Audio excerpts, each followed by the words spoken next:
Sobat Kaspro, pastinya kalian mengetahui bagaimana perkembangan sistem finansial yang ada di dunia maupun di Indonesia.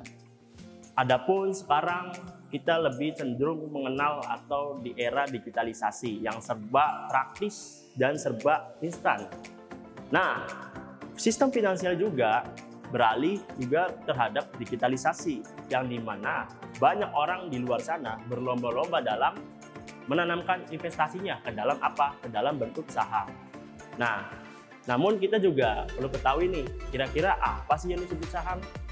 Saham merupakan suatu bentuk surat bukti kepemilikan seseorang yang dimana ia memperoleh suatu modal pada perusahaan tertentu. Kalau kita garis bawahi atau secara sederhananya, saham itu bisa dikatakan kita memiliki lembaran surat yang terbukti bahwa kita memiliki aset di perusahaan tersebut.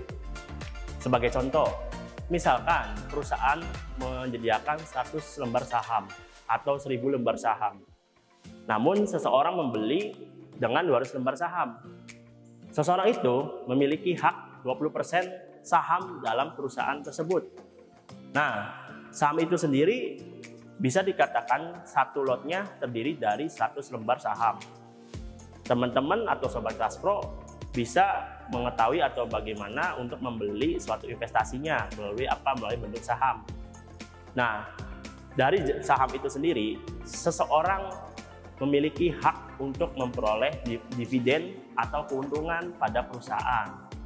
Perusahaan akan memberikan keuntungannya atau dividennya terhadap pemilik saham karena layaknya atau memiliki hak seseorang untuk memperoleh dividen itu sendiri dari hak saham yang dibeli. Selain itu, saham-saham yang kita ketahui juga memiliki jenisnya masing-masing. Ya, pertama ada saham preferen, kedua ada saham biasa. Nah, nanti akan saya jelaskan lebih lanjut secara detailnya. Saham biasa pada umumnya memberikan hak sepenuhnya kepada pemilik saham apabila ingin mengambil suatu keputusan terhadap perusahaan yang dia ambil pada sahamnya tersebut.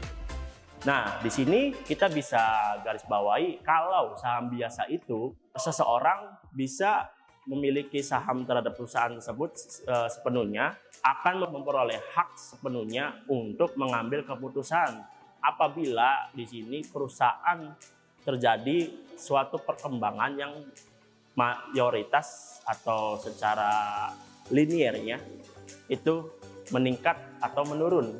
Artinya dia bisa memberikan suatu intervensi atau hak dalam memutuskan keputusan terhadap perusahaan yang dia ambil. Yang diambil ini sahamnya ya. Sedangkan pada saham preferen itu seseorang pemilik saham tidak memiliki hak untuk mengambil suatu keputusan. Mengapa demikian? Karena seorang pemilik saham preferen ini hanya bisa memprioritaskan keputusan yang diambil secara bersama, tidak bisa memberikan hak selayaknya untuk memutuskan keputusan terhadap perusahaan yang dia ambil pada sahamnya tersebut. Sebagai contoh, misalkan saja pemilik saham preferen ini dia ingin memberikan suatu keputusan, namun tidak mendasari secara haknya, tetapi secara musyawarah atau kesepakatan mereka hanya atau dia yang memiliki saham preferen ini hanya mendukung atau melihat sisi perkembangan kedepannya pada perusahaan tersebut. Nah, itulah dua jenis tentang terkait dengan saham. Sekarang bagaimana sih cara membeli suatu saham? Nah, selayaknya kita tahu kalau sekarang sudah beralih ke digitalisasi, banyak sekali aplikasi-aplikasi yang menunjang untuk membeli saham. Contohnya ada iPod, Ajaib, ataupun Reksadana dan lain-lainnya. Baik lagi, secara mendaftar digital atau konvensional, itu yang tadi saya sebutkan, kita bisa mendaftar secara digital melalui aplikasi.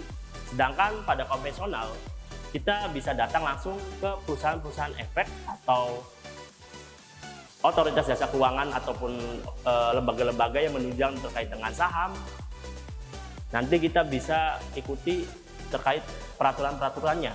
Karena baik lagi ketika kita membeli suatu saham, kita harus mengikuti peraturan-peraturan di dalamnya dengan secara